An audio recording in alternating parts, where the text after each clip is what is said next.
Bonjour à tous les Gémeaux et bienvenue pour votre tirage du mois d'août 2023. Alors pour rappel, je fais le tirage en avance pour gagner un peu de temps au niveau de la vidéo. Par contre, j'analyse les cartes en même temps que je tourne la vidéo. Comment fonctionne le tirage? Vous avez dans la première colonne les énergies du passé et les énergies avec lesquelles vous entrez dans le mois. Deuxième colonne, ce sont les énergies principales du mois d'août, donc les énergies du mois d'août, et en dernier, les énergies fin de mois et une vision à plus long terme. En haut, vous avez les énergies concrètes, ce qui se passe concrètement dans votre vie et au niveau de vos idées. En bas, on est plutôt dans le registre de la vie intérieure et des émotions.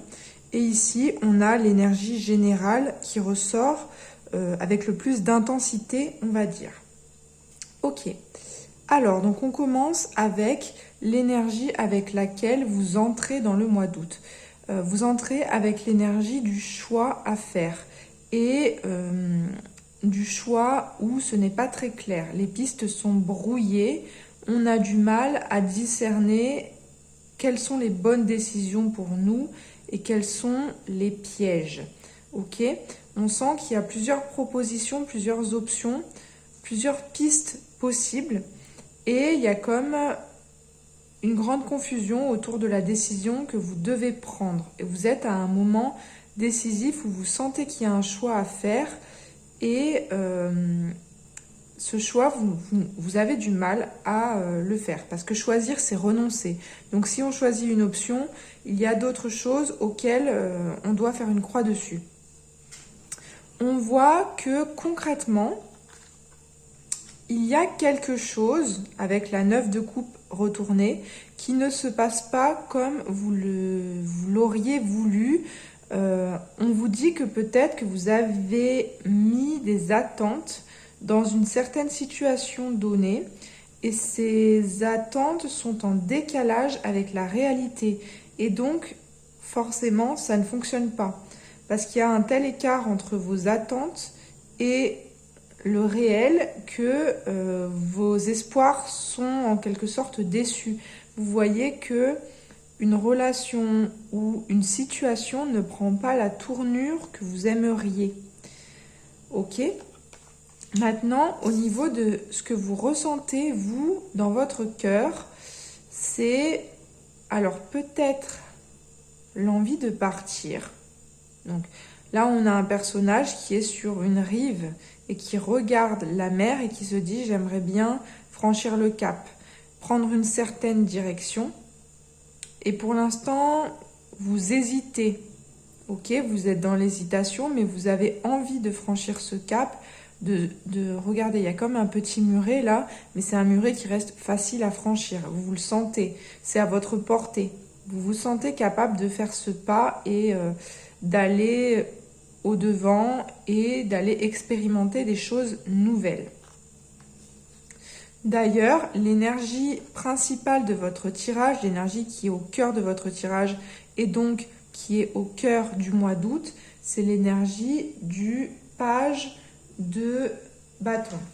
Donc, le page de bâton, c'est un personnage qui a la volonté d'être libre. C'est quelqu'un qui souhaite le changement, même lorsque l'évolution semble quasiment impossible, ok ? Donc, vous voulez suivre vos désirs, même les plus fous. Vous y croyez, vous avez envie d'aller au-devant d'aventures, d'écouter votre instinct primaire presque, et de ne rien vous refuser, et d'aller vers tout ce qui vous tente. Ok. Maintenant, au niveau concret, on voit qu'il y a des choses qui demandent à être éclaircies par rapport à une situation, par rapport à quelqu'un. La lune nous parle de l'inconscient, déjà. Il y a des mécanismes inconscients qui sont en jeu et on vous sent comme vous concentrer, mais vous n'arrivez pas encore à voir ce qui pourtant est sous vos yeux. Donc, c'est l'inconscient, c'est aussi les choses de l'ombre, le monde de l'intuition. Il y a comme quelque chose à dénicher, quelque chose à comprendre d'une situation en août. Et on vous voit au niveau émotionnel prendre la décision d'avancer dans une nouvelle direction. Regardez, l'étape va être franchie.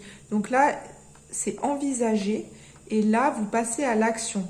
Vous quittez le rivage, peut-être qu'il y a un lieu ou une situation qui n'est plus nourricière pour vous et vous allez chercher d'autres rivages. En gros, allez voir si l'herbe est plus verte ailleurs. Vous quittez une situation sans vous retourner et c'est pas toujours évident, mais c'est un choix qui est fait et qui s'impose, qui risque de s'imposer à vous. Ensuite, j'ai tiré donc pour la fin de période la 6 de denier. Alors elle est sortie comme ça, donc est-ce qu'elle est à l'endroit, est-ce qu'elle est à l'envers? Je ne sais pas. La 6 de denier, c'est en tout cas une carte qui questionne l'équilibre entre ce que je donne et ce que je reçois. Ok, donc ce que je donne, ce que je reçois. Est-ce que je donne autant que ce qu'on me donne? Si elle est retournée, la réponse est non. Ok. Donc il peut être question de rééquilibrer les plateaux de la balance dans vos relations. Alors, soit elle est à l'endroit, et la carte dans ce cas-là nous parle d'échanges qui sont fluides entre le donner et le recevoir. Maintenant, mon intuition, c'était plutôt que la carte était à lire dans ce sens. Pour moi, soit vous donnez plus que vous recevez, soit vous recevez plus que vous donnez. Il y a quelque chose en jeu autour de cette notion-là. Et peut-être, il y a un besoin de se préserver pour ne pas donner beaucoup plus que ce qu'on reçoit vis-à-vis d'une personne donnée. Parce qu'on vous dit que, par contre, dans le reste de votre vie, il faut que ça soit fluide. On ne peut pas attendre, on ne peut pas recevoir si on ne donne jamais rien. Donc, c'est un processus, c'est quelque chose de continu, c'est un cycle. Ok. On voit que fin de mois, vous allez faire une sorte de bilan. Alors cette carte, elle est énormément tombée, peut-être quasiment dans tous les tirages. C'est assez fou, mais je sens que donc on est dans une période. Après, ça se comprend, ce sont les vacances scolaires, donc c'est souvent une période de transition où on fait le point sur où on en est dans sa vie. Donc vous êtes aussi concerné par cette énergie-là. Donc certainement qu'en septembre, vous repartez vers quelque chose de nouveau, de différent. Et donc, le mois d'août, et en particulier la fin du mois, c'est une période où on fait le point, on regarde ce que l'on a, ce qui nous reste encore à accomplir, avant de se relancer. Enfin, au niveau émotionnel, à partir de fin août, septembre, je vous sens bien, à votre place, en harmonie avec les autres et oui, retrouvez votre place. Le 4, c'est un milieu dans lequel on a nos habitudes, dans lequel on se sent bien. Ça nous apporte de la prospérité, de la joie. On n'a pas besoin de réfléchir à ce que l'on fait puisqu'on sait faire. On maîtrise et on est entouré de personnes avec qui on a des liens forts, des liens amicaux, des liens familiaux. Ça peut être avec des collègues de travail aussi. En tout cas, il y a ce sentiment de paix intérieure à partir de la fin du mois. Maintenant, si on regarde un peu l'approfondissement du tirage avec le reste des cartes, quelles informations on a en plus de tout ce qu'on vient de dire. Alors, donc on repart avec le passé et la carte de l'amoureux à l'envers. Alors, la carte de l'amoureux, c'est la carte qui représente votre signe, les Gémeaux. L'amoureux, c'est une forme de dualité. C'est une carte de choix. Et donc, elle représente bien le Gémeaux, puisque le Gémeaux est sans cesse dans cette forme de dualité-là et trouve quand même son équilibre dans cette dualité. Maintenant, la carte est retournée. Donc, on nous parle d'un choix qui est, pour le coup, qui peut être inconfortable, de choix à faire où on n'est vraiment pas au clair sur ce que l'on fait, sur ce que l'on veut. Peut-être aussi regarder l'ange là. Normalement, cet ange, il aide à prendre un choix. Sauf que là, soit vous n'arrivez pas à vous connecter à ça, soit vous pouvez être induit en erreur. C'est comme si vous aviez fait une rencontre un peu dangereuse. On nous parle de tentation, une tentation à laquelle il est difficile de résister. Et puis on nous parle aussi avec ce trio potentiellement d'un ou d'une partenaire qui peut aller voir ailleurs. On a la carte de la femme, donc il peut y avoir une tierce personne dans la relation et c'est comme si vous ne le voyez pas avec la carte de l'amour à l'envers. Et on a le oui qui vient confirmer cette hypothèse-là. En plus, rappelez-vous, on a parlé de choix difficiles. Et là, c'est ça, de choix. Pour moi, il y a une forme de brouillard mental. On n'arrive pas à se décider et on manque de lucidité. Rappelez-vous, on a dit que nos attentes sont en décalage par rapport à la réalité.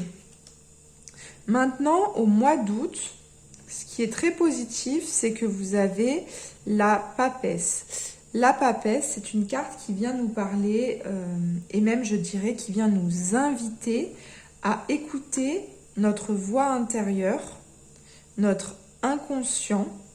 D'ailleurs, ça rejoint la lune et cette notion d'aller chercher au fond des choses et non pas seulement à la surface. Parce qu'il peut y avoir des personnes qui sont en surface et vous, au contraire, vous êtes invité à aller voir au fond des choses. La papesse, regardez autour de son visage, elle a un voile. Ce voile, c'est le voile de la connaissance et elle est capable de lever ce voile, ok ? Donc d'aller découvrir ce qui est caché. Elle fait aussi le lien entre le monde du connu et le monde de l'inconnu, la papesse. Elle possède un livre, c'est le livre de la connaissance universelle. Et donc, qu'est-ce que nous dit cette carte par rapport à votre situation? Que vous allez être capable de vous connecter à une forme de sagesse intérieure si et seulement si vous écoutez votre intuition profonde. Mais je ne vous parle pas d'une couche d'intuition secondaire, je vous parle vraiment d'aller ressentir au fond de vous qu'est-ce que votre petite voix intérieure vous dit. Ça peut nous parler d'écouter son intuition par rapport au travail, par rapport au secteur professionnel. Maintenant, ça peut aussi nous dire que c'est un travail à faire. Ça peut être une thérapie ou ça peut être un travail que vous entreprenez seul, mais on vous dit qu'il va falloir prendre le temps et investir du temps dans le fait d'aller à l'écoute de vos intuitions et de vos ressentis profonds en août. Enfin, vous avez la carte de la 9 de bâton avec une invitation au voyage.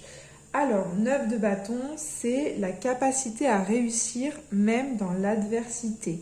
Et on vous disait donc que cette capacité à réussir, ça va passer par équilibrer les échanges et avoir des échanges fluides entre ce que je donne et ce que je ressens. Ok ? Donc, on voit que vous allez chercher en vous des ressources pour passer à l'étape suivante. Ça peut aussi nous parler de solitude en amour, cette carte, de se sentir comme éloigné du partenaire, soit parce que vous allez entreprendre un voyage et vous allez être loin du partenaire. Et il peut aussi avoir une notion de se sentir un petit peu démoralisé quand on est célibataire. Voilà. Ensuite, vous avez donc 2 cartes. Avec l'Oshozen Tarot, vous avez la carte du guide. Cette carte vient nous dire que, une fois de plus, pour moi, c'est très lié à ça. La carte du guide, c'est il y a des messages qui vous arrivent de votre inconscient, votre voix intérieure. Écoutez-les, ces messages. Et aussi, on vous dit que la lumière, si vous vous écoutez, vous le sentez. Est-ce que je suis au contact d'une personne qui m'apporte de la lumière ou est-ce que mon cœur se ferme au contact de cette personne? Est-ce que je sens qu'il y a des blocages ou est-ce qu'au contraire, cette personne m'apporte de l'ouverture? Cette personne, cette situation, peu importe.